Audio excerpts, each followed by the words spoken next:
Assalamualaikum warahmatullahi wabarakatuh. Apa kabar solih dan solihah?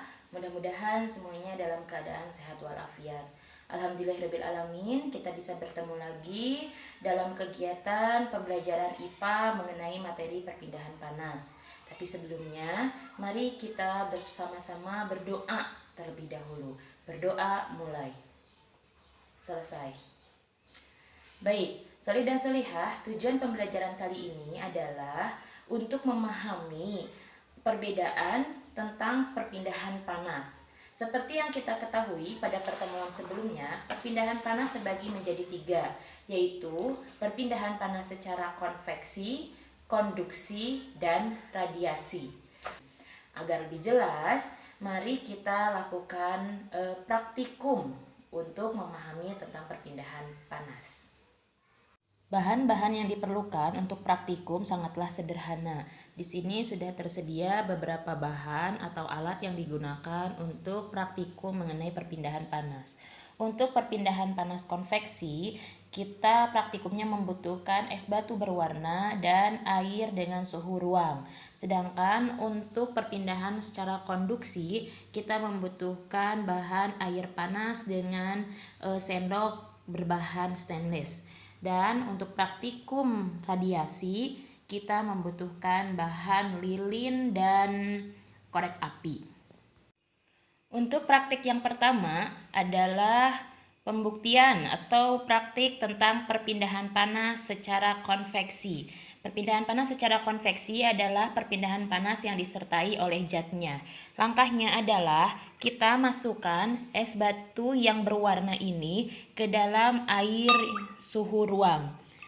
Silahkan masukkan lebih dari 1 dan perhatikan oleh kalian bagaimana nanti lama-lama kondisi es batu di dalam air. Ya, ternyata es batu larut beserta dengan zatnya. Ini disebut dengan perpindahan panas secara konveksi. Sedangkan perpindahan panas secara konduksi adalah perpindahan panas tidak secara langsung atau membutuhkan perantara. Di sini perantaranya adalah sendok stainless yang dimasukkan ke dalam air panas. Dipegang oleh kalian beberapa saat dan rasakan.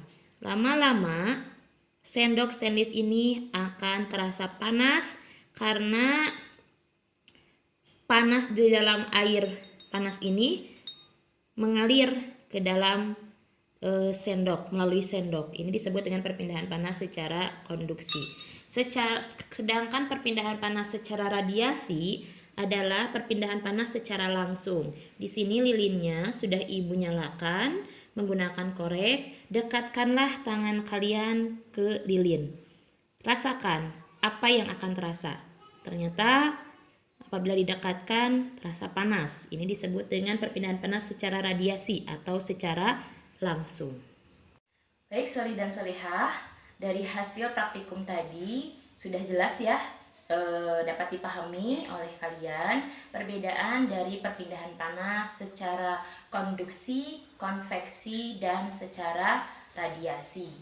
Mudah-mudahan dengan adanya kegiatan praktikum ini kalian lebih memahami mengenai perpindahan panas secara konveksi, konduksi, dan secara radiasi.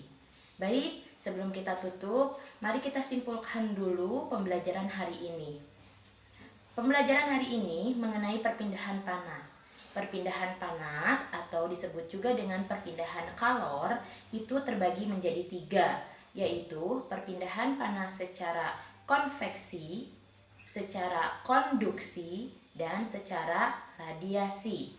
Perpindahan panas secara konveksi adalah perpindahan panas yang disertai dengan zatnya. Sedangkan konduksi adalah perpindahan panas tidak secara langsung atau membutuhkan perantara. Dan secara radiasi itu adalah perpindahan panas secara langsung tanpa perantara. Baik, terima kasih solih dan solihah atas perhatiannya. Mudah-mudahan ilmu hari ini dapat bermanfaat. Sebelum kita tutup, mari kita berdoa terlebih dahulu. Berdoa mulai. Selesai. Wassalamualaikum warahmatullahi wabarakatuh.